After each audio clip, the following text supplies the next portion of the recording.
In this tutorial, we're going to create a modular character customization system in Unreal Engine 5. We're going to give players the ability to swap rigged meshes at runtime, change their materials, adjust the tiling, and use masks to tint separate areas.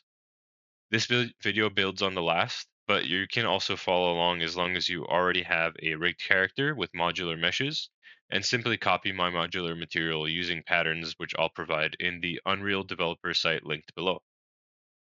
To start, you should already have a character blueprint separated by modular parts, at least two skeletal meshes that can be swapped on your character, a material that will allow for tinting masked areas with at least two masking textures. I'll provide a link to that below, and then at least a basic understanding of Unreal Engine blueprints. Let's start right away by quickly going over the material I'm going to be using. All right, so here is the basics of my material. I also have a video on how to create something very similar to this that I made prior, but we'll walk through it real quick.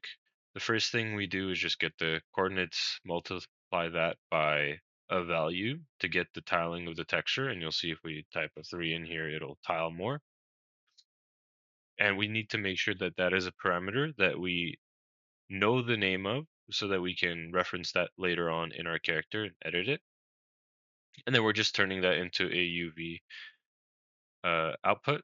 We're getting that UV output. And what I did here was I actually got a texture, oop, texture object, and then I convert that to a parameter so that we can change this texture just as if it was a parameter, just like these. And then I'm using RGB mask, which I will provide to change the color of red, green, or blue sections. Of course, you can have these colors overlap if you want. I just like a more stylized look, so I have them perfectly 100% blue, green, or red. And then my player also has 100% control over the color of each area. So we're just taking that texture object parameter and we're plugging that into the texture sample to get RGB out of there. So these are our masks, and I can preview that here. So you can see the red is wherever there's white here. And if I preview this one, wherever there's white, that's where there's green. And then what we're doing is we're tinting or multiplying those white areas here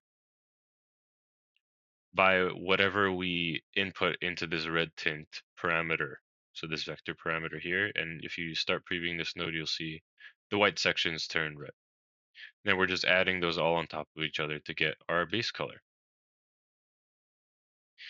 And that concept is the exact same here for the metallic and for the roughness.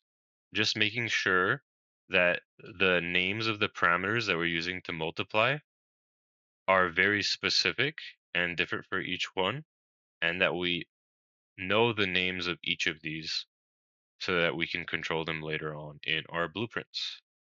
So that's the gist of that entire material. If you want to know more, just go back to my previous video and watch that. Now that we know how the material works, let's move on to the next step, which is creating a struct. So I'm going to go into the content browser and I'm just going to right click and I'm just going to make a new folder for my structs. And I'm going to double click inside of there. I'm going to search for structure and I'll just call this ST, let's do shirt customization. We're going to double click inside of here. Now, right now we don't have any variables in here. So I'm going to add the first one, which is going to be a mesh index. And we're going to be using this mesh index to figure out which skeletal mesh we would like to use. Should be an integer. When our player is swapping through different arrows. And now we're also going to do one for the pattern. It's going to be another index integer. And again, this is just going to be so when the player swaps through arrows, we can see which pattern they are on. And then we're going to have one for the pattern tiling, which is going to be a float. And this is just going to be when we multiply that material, should be our master material here. It's basically just going to be the input for this tiling value. So if we change that number, it would be the equivalent of us changing this number in the struct. And we're going to add 3 more for now. Red, tint, let's do green, tint, and blue tint. And all 3 of these should be linear colors. And changing these values, the red, green, and blue tints, is going to be the equivalent of us changing these values on our material itself as well. So that's what that struct is going to do. We're going to add 6 more, and all of these are just going to be floats actually. And these are going to be the names of these. Okay, once we have all of that, we are going to move on to saving that. Let's minimize that, and we're going to hop right on over to our character blueprint. All right, so inside of our BP player character, the first thing we need to do is add some variables. So let's add a variable for shirt customization, and let's make that type of that the struct that we just created. So st shirt customization, the struct right here that we just made. And we can create default values for that, just so it doesn't look black and improper in the beginning, but we'll do that later. Uh, the next thing we want to do is create an array.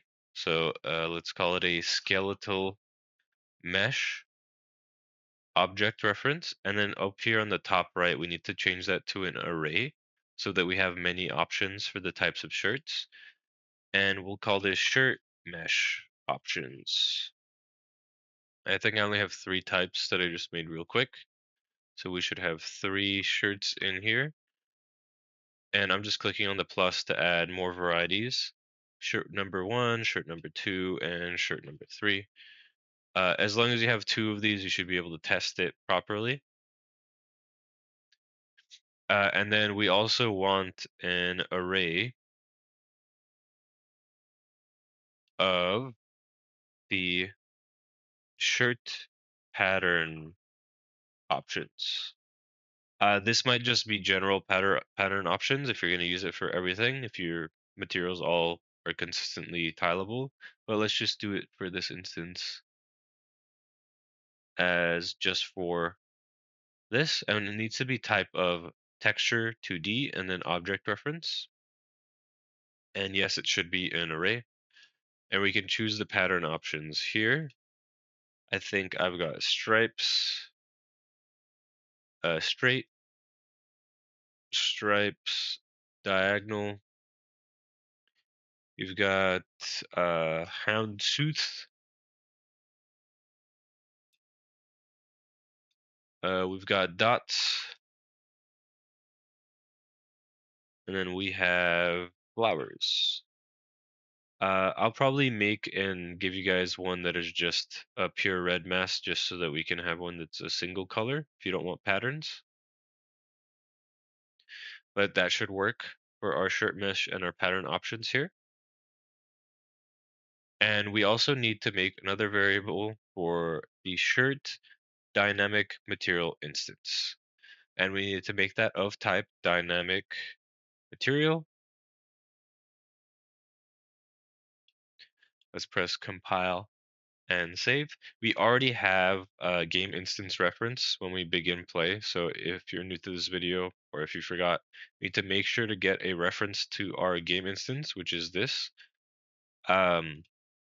Because the game instance is where we are saving all of our actual data, so it transfers between levels. So in our game instance, we also want to make a new variable called saved shirt customization, and it should be of type struct shirt customization. And we're going to send all of the data of our player's shirt customization from here into our game instance so that it all works. We can also set defaults in the game instance because we're setting that immediately on the player. So if you'd like to do that, you should just do for the shirt customization struct, you can set all of these inside of your uh, game instance here so that it doesn't look wrong from the beginning. And then since we're initializing or creating our dynamic material instances immediately after begin play, we need to create these the second that our character is created so that we can edit the actual materials. Very important that when you click on your mesh, the proper element is chosen in the list. And you'll see here my shirt isn't even the proper mesh, so I have to choose the skeletal mesh shirt and then plug that into the target here. And then for my skeletal mesh shirt, I think I'm going to be changing this shirt color. Element 0 is the tie, so I'm just going to choose element 1. And then we need to set that to the shirt DMI. That is an array. That is wrong. So let's fix that. This should be a single. Change the variable type. So now the second the character is created, we're running initialize materials and creating the shirt dynamic material instance so that we can edit the material in real time. From there, we are going to create a function for creating the shirt mesh immediately when the character runs as well. All right, from here, what we are going to do is create the function for us to set the mesh on our t-shirt here. This is just going to be for the mesh itself, not for the material. Let's call it set shirt mesh, and let's click on it and add an input. Let's call it new shirt customization. Let's compile here. And the first thing I want to do is get our shirt mesh options, and let's just check the length of it to make sure that it's not empty. So just in case, uh, make sure it's greater than 0. Otherwise, we are going to do nothing. And then let's also check if it's valid, just in case anything breaks. It's always important to do these because things can and will break. So both of these are fail safes.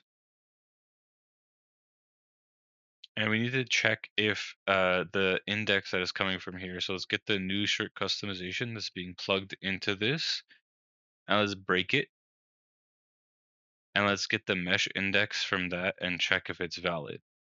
So if it's not a valid index inside of shirt mesh options, like if there's not enough, then it will just not do anything inside of the function.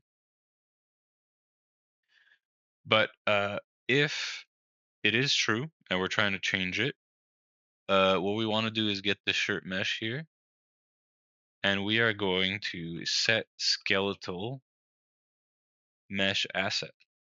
So this is going to change the skeletal mesh from whatever it was to whatever is being inputted. So let's get the shirt mesh options. Let's get a copy. Let's plug that into here. What this does is it just gets whatever mesh is inside of the shirt mesh options under whichever index is currently that mesh index, and then we're plugging that in to the set skeletal mesh, and that's going to update it to whatever is in there. So at this point, it will automatically update already, but we need to do a couple more things. Because we are using in our construction script, our mesh is set as the leader component, and it's using the enemy blueprint to control all of the animation, and none of these have any enemy blueprints or anything like that. and then these are just following the leader. We want to make sure that the shirt doesn't fall behind. So we need to get the shirt mesh again because it's creating a completely new one. We want to set leader pose component. Because it's creating a new mesh, it loses a lot of information sometimes. So we need to make sure to reset this mesh right here as the leader. And that should be fine for the animation now. We recreate the skeletal mesh, we reapply that. That is now the leader. One other thing that happens when we recreate the mesh is the dynamic material instance loses itself because it's a completely new mesh. So we need to also recreate the dynamic material instance. And we need to make sure again that it is on the proper one. So it's element one for this because this is the shirt, not the tie. And we need to set that to the shirt DMI. And from there, we want to set that new shirt customization that is coming through to whatever the character has. So we're getting this and plugging it into here. And let's make a couple dots so it's a little bit more clear. So the new shirt customization that's coming in from the function is going to be set to the character shirt customization.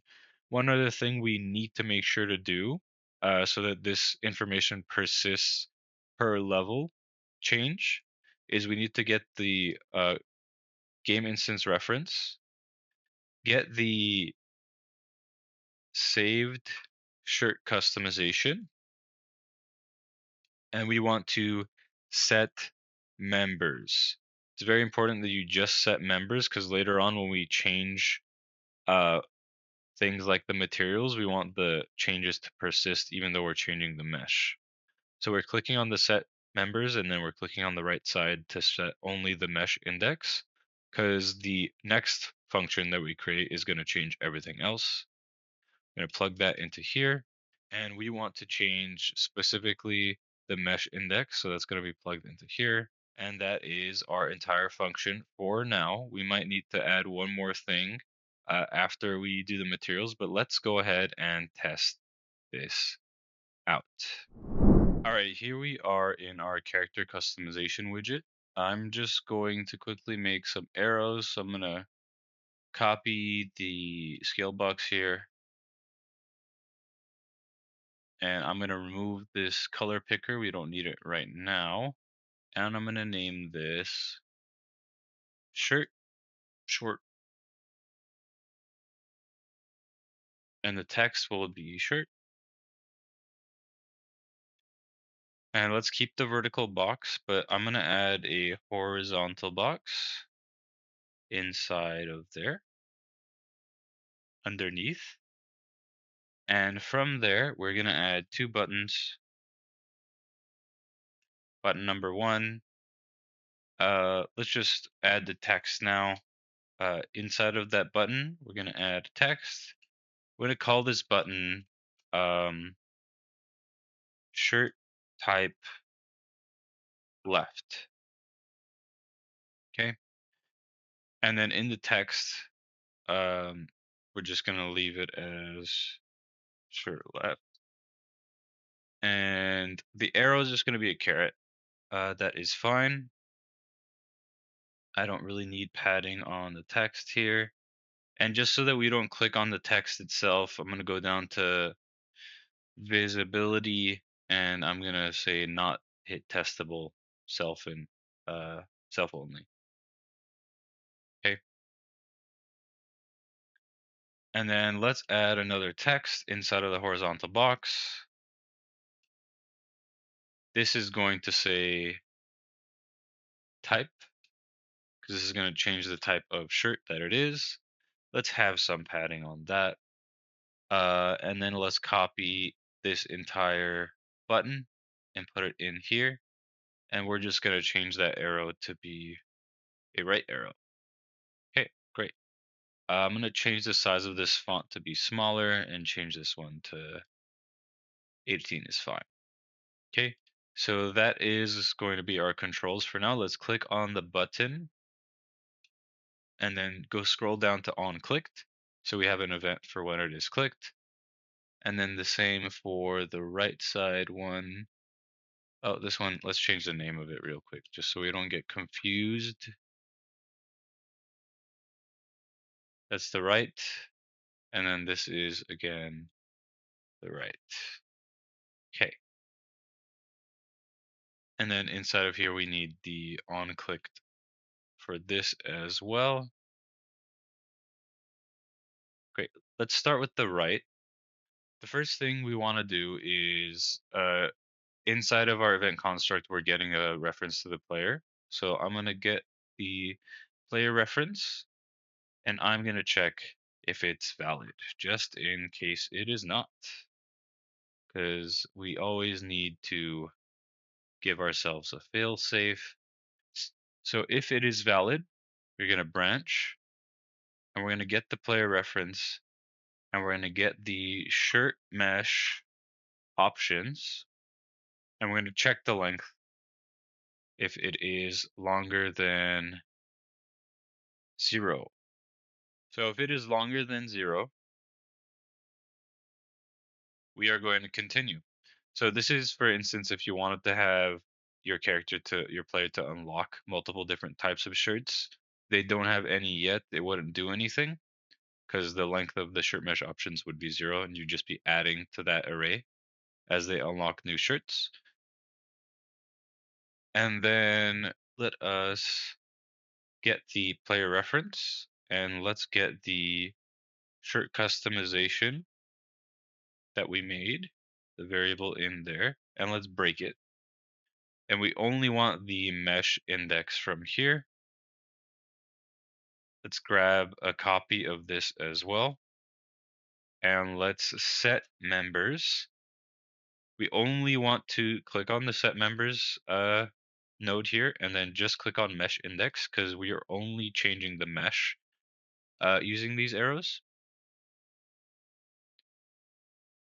And then from there, what we are going to do is we are going to add normal operator add 1 to the index. And then we're going to modulo this length here. So let's just copy and paste that into here. And then from there, we're going to plug that into the mesh index. All right, just to explain what is going on here, let's take a look at this. And let's take a look at the BP player character. In the shirt mesh options, we have an array of skeletal mesh options that has 3 total options, 0, 1, and 2. So if our index right here for number 0, let's just say we start at 0. We start at 0, we add 1 when we click the right arrow and we get 1. And then we're putting that 1 into here. So we get 1 divided by the length of this, which is we have 3 total options, 3 total mesh options. So we get 3. What modulo does is, or this percentage, what it does is it returns the remainder of 3 going into 1. So if it cannot fit, we just get 1. If it was 2, we would just get 2. If we have a 3 and it returns goes into it one time, it will return 0. So what's happening is if we're on 0 and we add 1, we get 1. If we're on 1 and we add 1, we get 2. And then if we're on 2 and we add 1, we do not get 3 because 3 goes into itself once. We go back to 0 because the remainder is 0. Okay, now let's go back into here. And the last thing we need to do is actually get the player reference and set shirt mesh.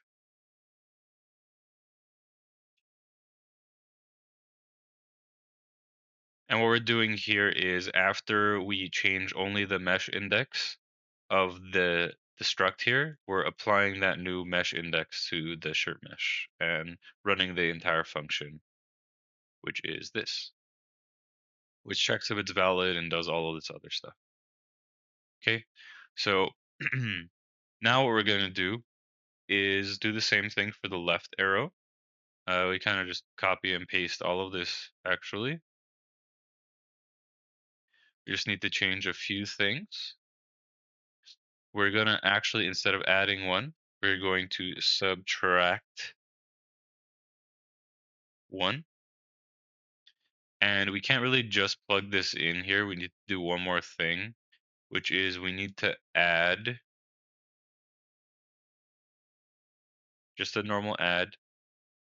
We're going to add the result of this to the length and then put that into the modulo and divide it by its length again.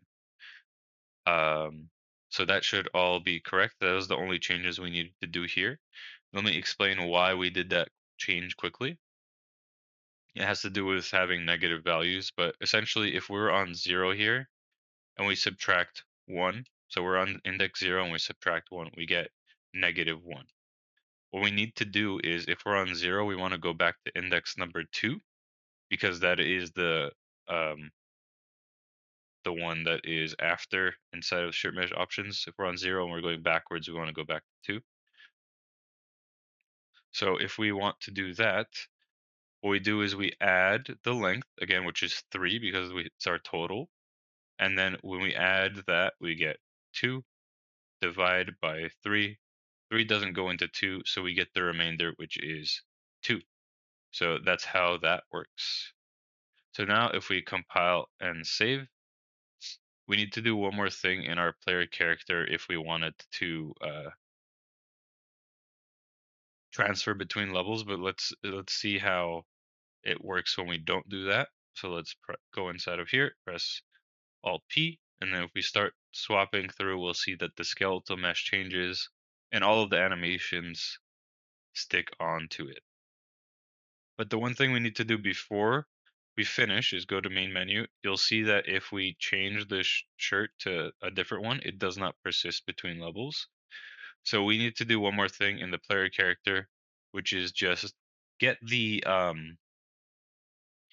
global instance or the game instance reference, get the shirt customization, and then we're going to run our set shirt mesh function so that we get the game instance option that is there and we set that specifically.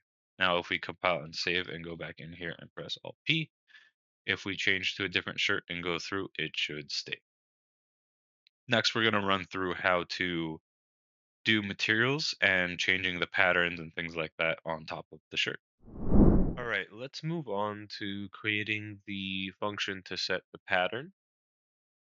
So from here, what we want to do is let's just go into the BP player character and make a new function. Oops, not there, right here. And let's call it set shirt pattern. Let's click on it and make one input called new shirt customization. And it should be struct shirt customization of type. Now we're going to actually grab the shirt dynamic material instance and check if it is valid. This is very important because if it has not been created yet and this executes prior to that, we'll have issues. And then we are going to get the shirt pattern options, which I have 5. One is just a red mask so that if we don't want any patterns, and then we have a few more. We're going to get that and we're going to check if the new shirt customization, I'm going to grab from here and I'm going to break it. We're going to check if the new pattern index is valid, just in case we get one that is not. And then we are going to press B to get this is valid and put that here. So if both of these are true, we can continue. So what we're going to do is we're going to get the shirt DMI. And the thing that's different from the mesh is instead of setting the skeletal mesh, we are setting a texture parameter value. Now, what this is we are changing in our custom material. We have this pattern texture object.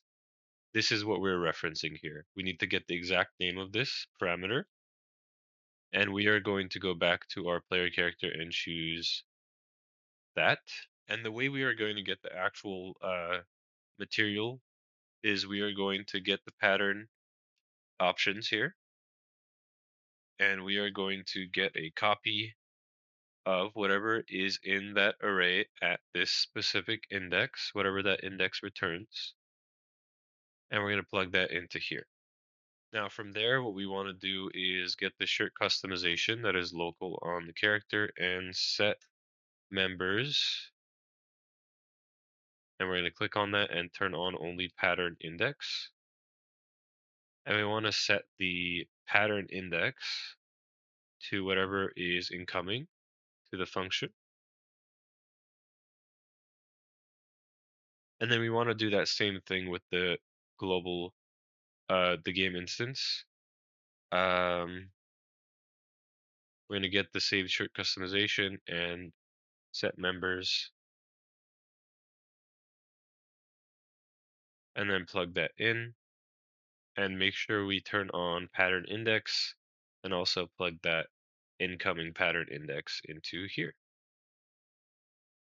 So this makes sure that it is set on the game instance, and then we also need to run that just like we did the same way we did this. Instead of the shirt mesh, we are going to run shirt pattern, and we're going to run that through here, and now it should update properly. Now for the buttons, it is the exact same thing as the last, and you're just going to copy that and paste that. And instead of using these values, you're going to change that by scrolling down and getting the on clicked for that, which is the right, the on clicked for this. The right one should add, so this is adding. The left one should subtract. And we just have to change the shirt mesh options to the shirt pattern options. And then make sure that instead of the mesh index, we're changing the pattern index. Make sure that at the end you get the play reference set shirt pattern function, not the set mesh that the other one had. And make sure everything says pattern instead of shirt mesh. And you should be ready to change a few more things inside of the actual BP character. You need to make sure that the material that is on the actual element that you are changing is set to the master material, or at least an instance of it. And then we should be able to change it when we're inside of here. So if we go into F11 and play, if we change the type of shirt, we can change the type, and then we can also change the pattern. Next, we're going to go over how we can give the players the option to change the tiling and the colors of red, green, or blue sections. All right, for this next section, we're just going to make one big function that does everything besides the mesh. So we're not really going to use this one like that, but we are going to create a new function, and let's call it set shirt material. And the first thing we want to do is get the shirt DMI and make sure it is valid. Very important, just in case things break. And from there, let's just do a sequence. If it is valid, we are going to first just set shirt pattern since we have a function for this already. And let's not forget to get the new shirt customization and make sure it is of type shirt structure. And we are going to plug that into here. The first thing we're going to do is set the pattern. And then from there, let's add a few more pins. Let's add a comment, set pattern. Now for this section, what we're going to do is set tiling. So let's set scalar. Okay, so we are setting the scalar parameter here. And this is going to be for the set tiling. And the parameter name is going to be, let's look at this. This is tiling. So let's just get that exact one, Control C and Control V.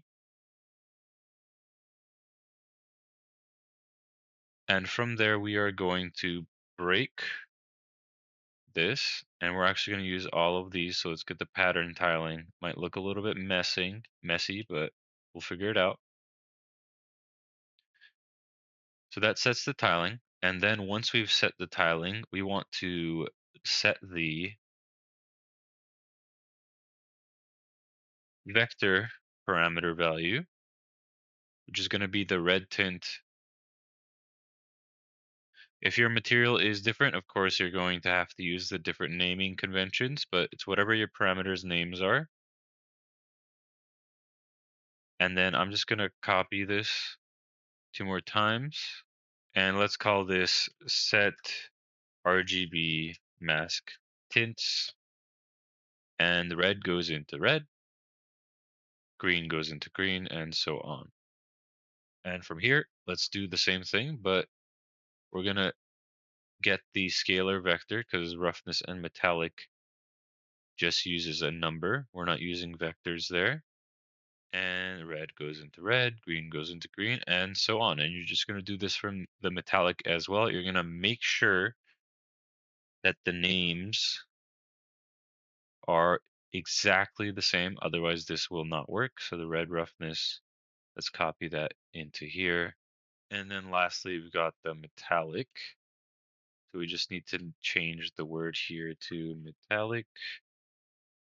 Let's copy that.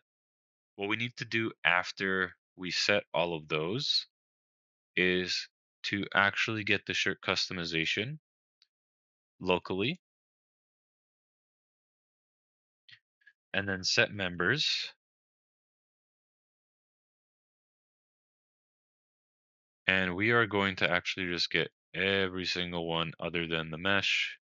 And we are going to, again, plug everything in. Pattern index goes into pattern index, pattern tiling. Just make sure you do not do the mesh.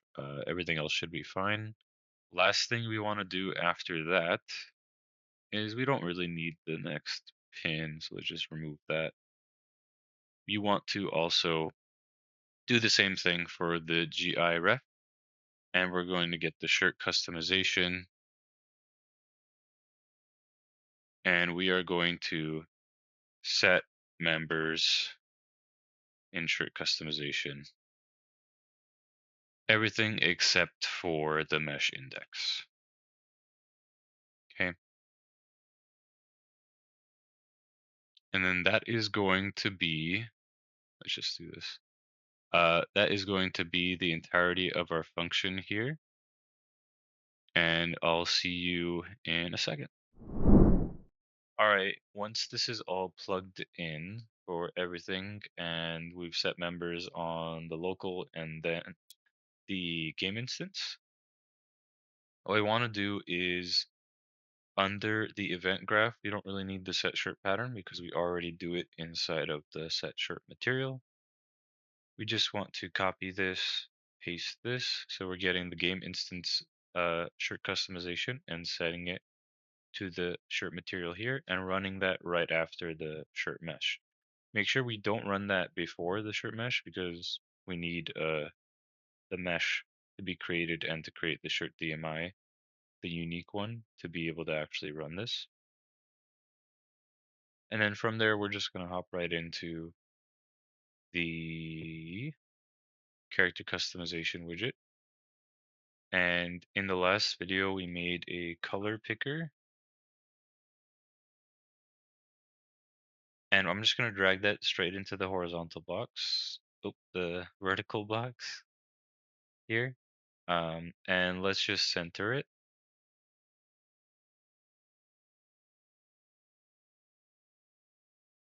This one, the color picker, let's center it.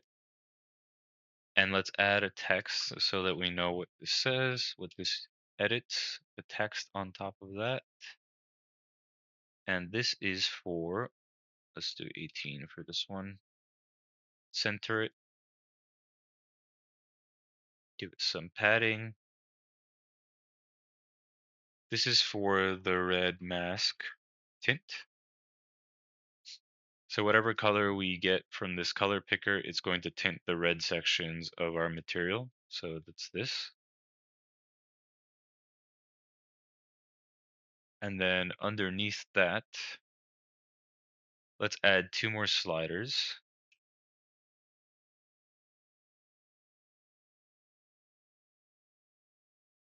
And Control C, Control V. I'm gonna make sure to name these. This is color picker shirt red mask. And this slider is gonna be for shirt red mask roughness. And I'm just gonna Control C that. And this is for the metallic. We're just gonna do this once, and I'm gonna give it some padding just so it has some breathing room. And then you guys will be able to do the same thing for the blue mask and the green mask. You just have to repeat these steps. All right, so for the red mask tint, we've already done the pattern and type. So for the tint of the color, we're gonna scroll all the way down, and we have this event called on color changed. If you don't have this widget blueprint, you can go back to the previous video to learn how to make it, or you can just make a UI that selects a specific color. All right, we're gonna do that, and then we're gonna do the same thing for the slider here. Instead, we're gonna do on value changed. And then for this bottom one, we're gonna do on value changed as well.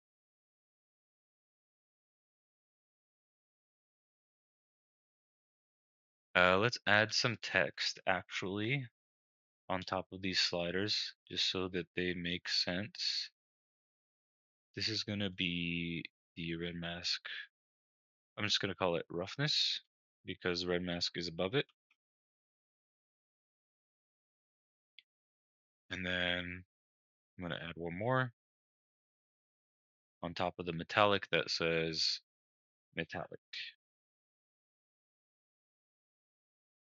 If it's getting too small, we can always use our scale box to scale it up how we like and move it around. It looks like we forgot to add this slider for the tiling, so I'm just going to copy and paste this roughness slider, and I'm going to drag it on top of the red mask tint.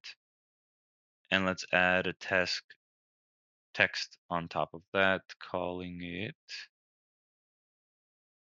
tiling. And let's make sure that default value is 1 and the minimum value is 1. You can also do the same for the roughness. 0.7 can be the default value. Metallic will be 0, that's fine. The max value for tiling, let's just say 15 or 10. We don't want it to tile too much. And we need to quickly just name this shirt red mask tiling, or this is just shirt tiling actually. And then let's go into the graph and click on the tiling and go to on value changed. And now let's program all of these. Let's actually do the tiling first. So this is going to be the tiling for the pattern. And what I want to do here is the first thing I'm going to do is actually just get the player ref and make sure that it is valid. Otherwise, it's going to have errors. If it is valid, we're going to take the player ref.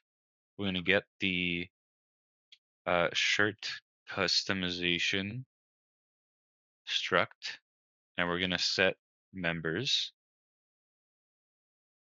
We're going to click on that, and we're going to choose pattern tiling.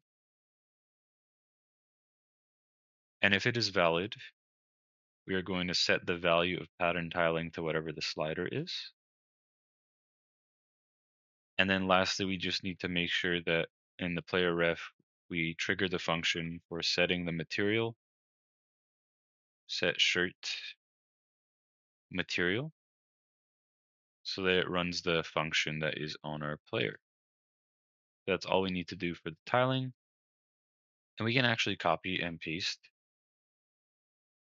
this for all of them. So for this, we want to make sure that we're actually just changing the red tint. That is going to be the red tint here. The tiling would be this.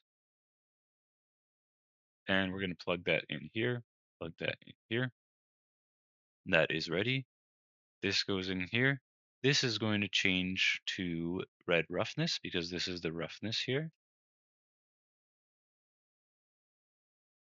This is going to change to the red metallic because this is the metallic.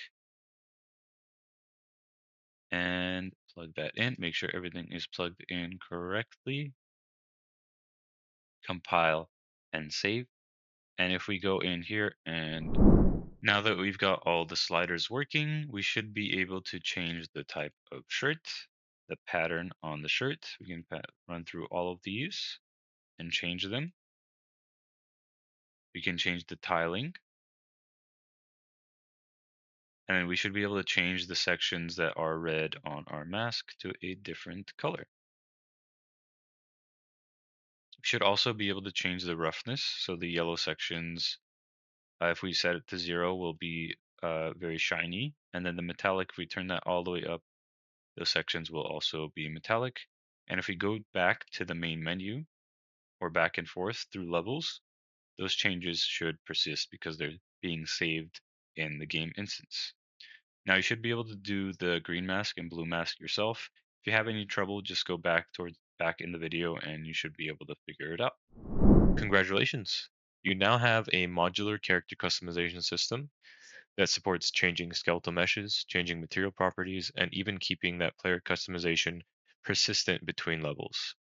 So far, we only implemented the red mask, but doing the blue and the green should be as easy as copying and pasting, and then moving on over to here and changing the struct values. That's all you need to do there. From here, you can also apply this system to multiple parts of your character, like the hair, the shoes, the backpacks, and even adding armor, and probably make the UI a little bit more appealing. You can also take it one step further and create unique RGB masks for each clothing piece that allow each asset to keep their own base texture while adding independent color on top of those masked areas for your custom masks. You could even add a section for normals and roughness variation if you'd like. I hope this tutorial gave you a solid foundation for building a scalable character customization system in Unreal Engine 5. And thank you for watching, and I'll see you in the next one.